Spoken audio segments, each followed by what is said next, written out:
ہمارے باپ ابراہیم کی قربانی۔ پہلی تلاوت تکوین کی کتاب 22 باب 1 سے 2، 9 سے 13 اور 15 سے 18 آیت تک۔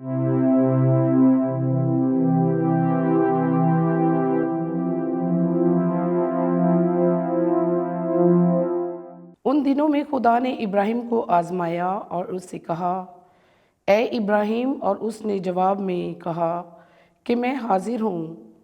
اس نے اس سے کہا، تو اپنے اکلوتے بیٹے اسحاق کو جسے تو پیار کرتا ہے لے اور موریا کی سرزمین میں جا اور اسے وہاں پہاڑ میں سے ایک پر جو میں تمہیں دکھاؤں گا سوختنی قربانی کے لیے چڑھا۔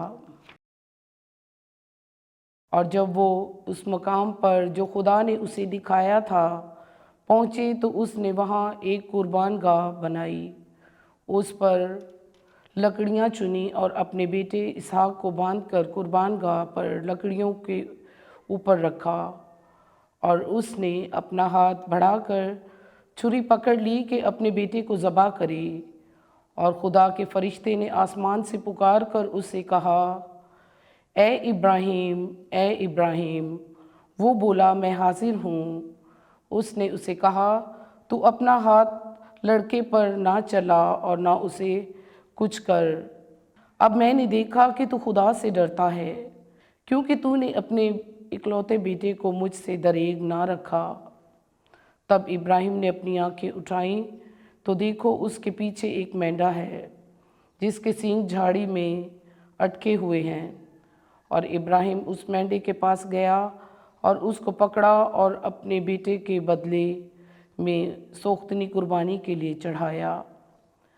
اور خداوند کے فرشتے نے دوسری دفعہ آسمان پر سے ابراہیم کو پکارا اور کہا، خداوند یوں فرماتا ہے، اس لیے کہ تو نے یہ امر کیا اور اپنے اکلوتے بیٹے کو دریغ نہ رکھا، میں اپنی ذات کی قسم کھاتا ہوں کہ میں تجھے برکت دوں گا اور تیری نسل بڑھاتے بڑھاتے آسمان کے ستاروں اور سمندر کے ساحل کی ریت کی مانند بناؤں گا۔ تیری نسل اپنے دشمنوں کے دروازوں پر قابض ہوگی، روئے زمین کی کل اقوام تیری نسل میں برکت پائیں گی، کیونکہ تو نے میرا کہا مانا۔ پاک کلام کے پڑھے اور سنے جانے پر خدا کی برکت ہو، خدا کا شکر ہو۔ زبور کا جماعتی جواب۔ میں خداوند کے حضور عرض زندگان میں چلتا رہوں گا۔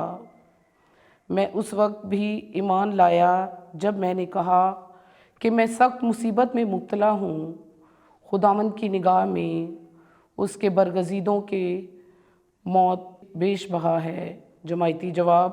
میں خداوند کے حضور عرض زندگان میں چلتا رہوں گا۔ اے خداوند، میں تیرا بندہ ہوں، میں تیری کنیز کا فرزند ہوں، میں حمد کا ذبیحہ تیرے حضور میں گزرانوں گا اور خداوند کا نام لوں گا۔ جماعتی جواب۔ میں خداوند کے حضور عرض زندگان میں چلتا رہوں گا۔ میں خدا کی تمام امت کے روبرو خداوند کے گھر کی بارگاہوں میں بیت المقدس کے اندر تیرے ہی درمیان اے یروشلم اپنی منتیں ادا کروں گا۔ جماعتی جواب۔ میں خداوند کے حضور عرض زندگان میں چلتا رہوں گا۔ خدا نے اپنے بیٹے کو بھی دریغ نہ کیا۔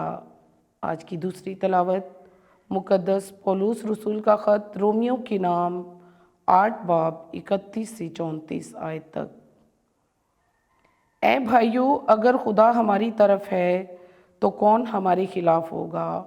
جس نے اپنے بیٹے کو بھی دریغ نہیں کیا ہے بلکہ اسے ہم سب کے بدلے حوالہ کر دیا ہے، تو اس کے ساتھ سب چیزیں بھی ہمیں